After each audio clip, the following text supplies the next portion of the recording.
Welcome to chess, ladies and gentlemen. Maligyong Pagdating sa my chess, ladies and gentlemen. I appreciate you guys stopping by very much. So I have another one of the games between Wesley So and Quang Liêm from the quarterfinals that they played in the San Fermin Masters. And so, of course, for all my people in the Philippines, I'll say mabuhay to you. Kamusta na? Ingat lagi ang masaw tayo. Mag-lunch na tayo. Magandang umaga, magandang apon, magandang araw. Appreciate you guys very much. Maraming salamat po, aking mga kaibigan. And for anybody who is coming from Vietnam, I will say Jao Mui Nui and come on Dan. Appreciate you guys very much for stopping by and you know, hanging out with me for a minute, you know, a couple minutes. Appreciate it. Yeah, if you guys are ready to go, let's take a look, see what we have for this game. This has a very interesting, very interesting pause the video section, you know, guess the move section. You know, it also has a nice little in-game concept in it that I'll be talking about. So if you guys are ready to go, let's go. So we got D4, knight to F6, C4, E6, knight to C3, bishop to B4. So we do have the Nimzo Indian defense. So we see E3, castles by black. We see knight to E2. We have rook over to E8. We see A3. Bishop all the way back to F8. So we have just undeveloped the bishop. But, you know, we got castled and we got the knight developed and the rook moved over. So it's not, you know, so crazy of an undeveloping move. We do see D5. We got A5 by black, G3, and then we see the novelty of the game, which is C6. And this position is actually, you know, pretty nice for white. So we do see bishop to G2. We see pawn takes D5, pawn takes D5, and then we do see knight to A6. And then we actually see rook to B1. And, you know, it was also possible just to castle as white. You know, of course, we do not want to see pawn takes D5 because this is going to be breaking up black structure quite a bit. You know, it's going to be, you know, allowing, you know, white to kind of activate their pieces a little bit more. Plus, you know, this bishop is a lot more alive on this type of a diagonal. So we definitely don't want to give white that. So we do see rook to B1. We see knight to C5. We see B4, pawn takes B4, pawn takes B4. So as you guys can see, white has kind of damaged their structure a little bit of themselves. So black didn't need to help them out. So we do see knight C to E4. We see castles by white. We got D6. Knight takes E4, knight takes E4, and we see pawn takes C6, pawn takes C6, and then queen to C2. You know, hitting the knight in the middle here with the double attack. So, you know, it's most logical to bring the bishop out, which is what we see in the game, bishop to F5. And as you can kind of see, white does have some slight issues. They do have this bishop that hasn't moved. This rook is a little bit loose. Only defended by the queen. So there are some, you know, possibilities for some tactics coming up. So we do see the really nice G4 move.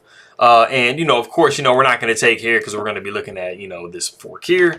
So we do see the bishop going back to G6 and then we see F4. And this is all very strong ways to play for white. We do see knight to D2, which does discover an attack on the queen. It also does fork the two rooks that are sitting on the back rank. But we do see F5, and now as you can see, the bishop is completely trapped. So it has nowhere to go. So the knight does take F1. We see king taking F1. So, I mean, at least black has been able to win the exchange. We do see queen to H4. We see H3, D5, queen takes C6, and then we actually see rook A to C8. Now, if we just back up one move, something that was very possible that actually it shows that black actually has an advantage after this is actually bishop taking F5, pawn taking F5, and then bishop taking B4. And you guys can see this is, you know, this is actually threatening checkmate. So you have to do something to defend against that. And there are only a few moves to do so, but one of the best ones is going to be king to G1. But as you guys can see, I mean, black is down an entire piece, but all of their pieces are activated. And you do kind of have this little weird clumping of pieces over here. So it definitely makes a difference. But like I said, we saw rook A to C8. We see queen taking D5, a rook E to D8, and then the position has gotten in such a way where white has been able to retreat. As you saw before, like the white queen was a little bit stuck, but they are not stuck in this position. And so bishop takes B4, and then we do see bishop to B2. Now, we definitely don't want to fall for queen takes b4, and then we see rook to d1 with check, and then that is mating because queen is the only thing to do. And then you see mate here, or you can just put the queen, you know, there, whatever you want to do. So definitely don't fall for that. So, like I said, we did see bishop to b2, making sure that we clear our back rank out. And then we see rook over to b8.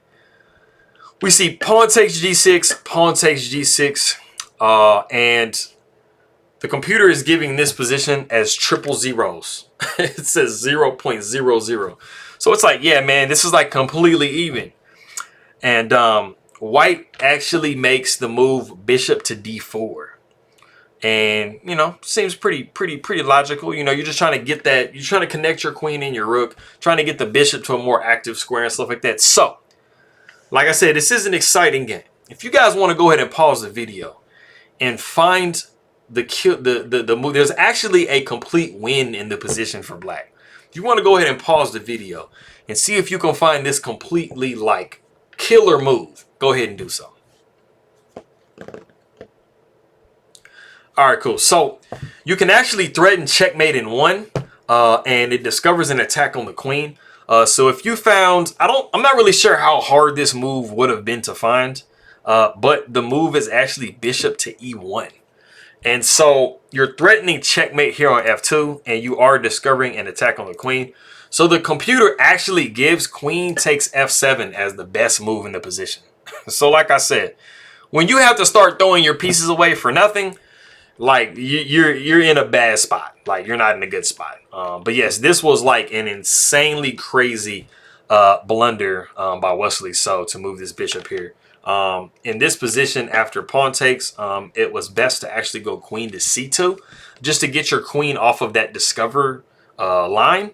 And like I said, I mean, this this bishop to e1, this is just so nice looking because you are threatening checkmate here. It's just like the way that white's pieces are set up are just a little bit strange. You know, they're just kind of clumped. I mean, it just seems like they're doing a lot, but they're literally doing nothing to prevent this checkmate right here.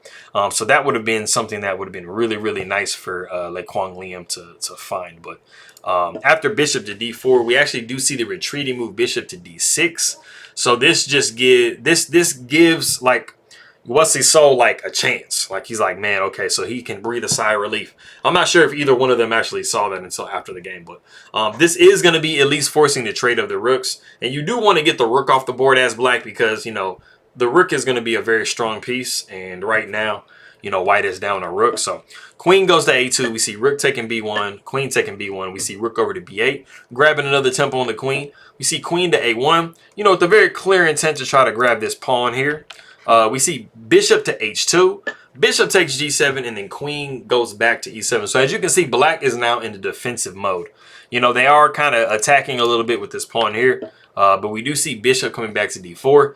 And pretty much all is all right for white. You know, they have pretty much escaped, like, you know, the death threat that they got earlier with bishop to e1. So we see queen to c7. We see bishop to f3. We got queen down to c2. And then we have king to g2, and everything is kind of holding itself in the position. But a really nice move is actually queen to a6, and it's just very like just the logical move because it is threatening to swing the queen over here and, you know, try to deliver some type of mating possibilities over here. But like I said, we did see king to g2. We see bishop up to d6. We see queen to c3. So like white's goal is to try to exchange queens. Not only are they up a piece, but they're up a pawn as well. So, I mean, yes, let's try to get these queens off the board. The queen declines the trade, goes to a4, but then we see queen to c6, and now you're forcing the trade because, you know, this bishop is loose, this rook is kind of loose, and you are kind of x-raying through to get to this point here. So something has to give.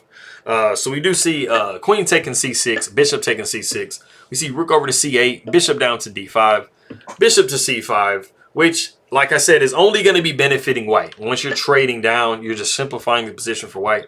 Bishop takes c5, rook takes c5, and then we do see e4. And e4 is multi-purposeful because it is preventing this f5 move. So once we can get like a g5 situation in, I mean, black's position is very frozen.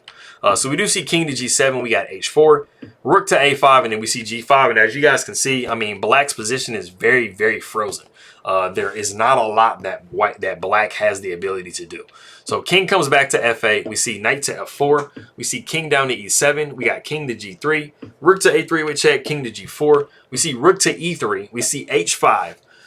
Trying to, either create a pass pawn or just get, just continuously reduce the amount of pieces we have on the board. So pawn takes h5, knight takes h5. We have rook down to e1.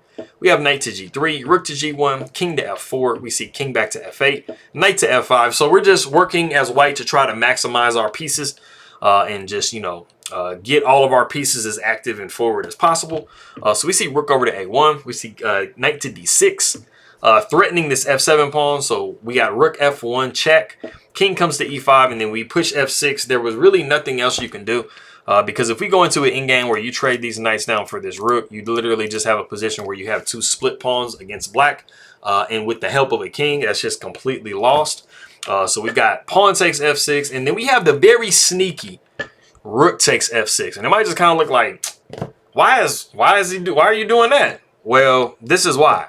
Because this is stalemate. So Quang Liêm is trying to throw that down there and say, hey, man, if you want to take my rook, go ahead. Like, my rook is free. But as you can see, the king does not have the ability to go to any of these squares. So you definitely don't want to have two pieces plus a pawn and stalemate your opponent. Don't do that. So what Wesley does is he just moves his knight to f5.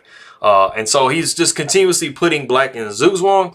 There's just not a lot of moves that are possible.